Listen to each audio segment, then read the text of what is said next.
Held every year, but the atmosphere at Monday's Unity Parade in Russia was particularly tense following the recent killing of an ethnic Russian, reportedly by a non-Slav. Animosity against migrants from the former Soviet Central Asian republics is high. Many demonstrators carried Russian imperial flags, and one banner even read, "Young people against tolerance." Our report with our correspondent Patrick Revel.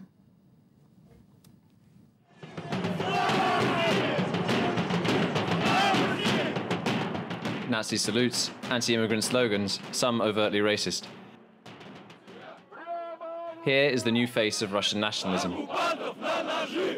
Self-confident and aggressive. The war has begun. The war between the Russians and the non-Russians. All these people have gathered to defend the purity of the race. We're ready to fight for it. And there are thousands of them.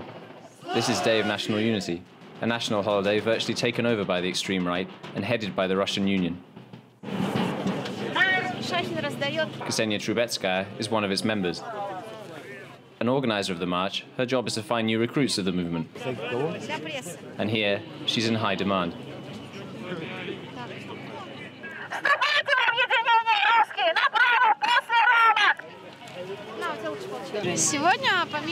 We recruit a lot of people for the Union of Russians, but also volunteers for guest busters.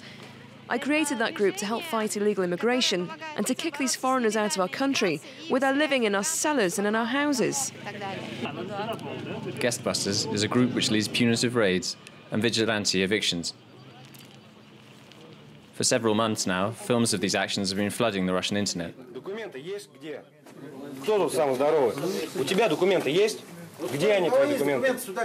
Usually the raids happen in the cellars where the immigrants live.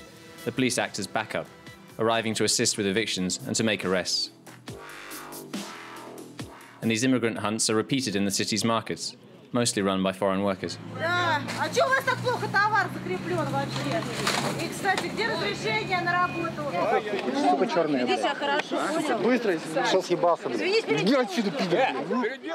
Natalia Yudina sees images like this every day, something new and disturbing for this expert in xenophobia.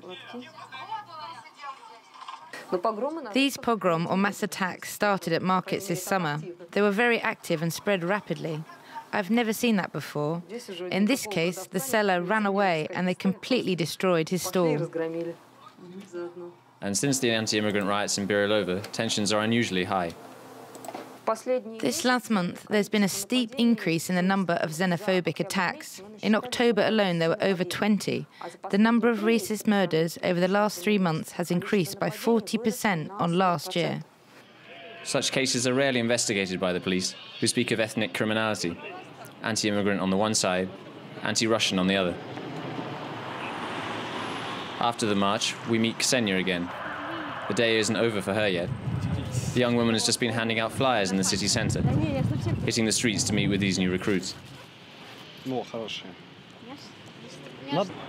An ex-girlfriend of mine converted to Islam, and she's about to marry an immigrant. It makes me so angry.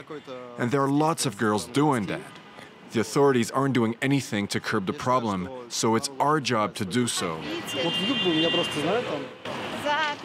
I've given out 3,500 pamphlets in under 15 minutes. And is it a lot? Yes. And why do you do it?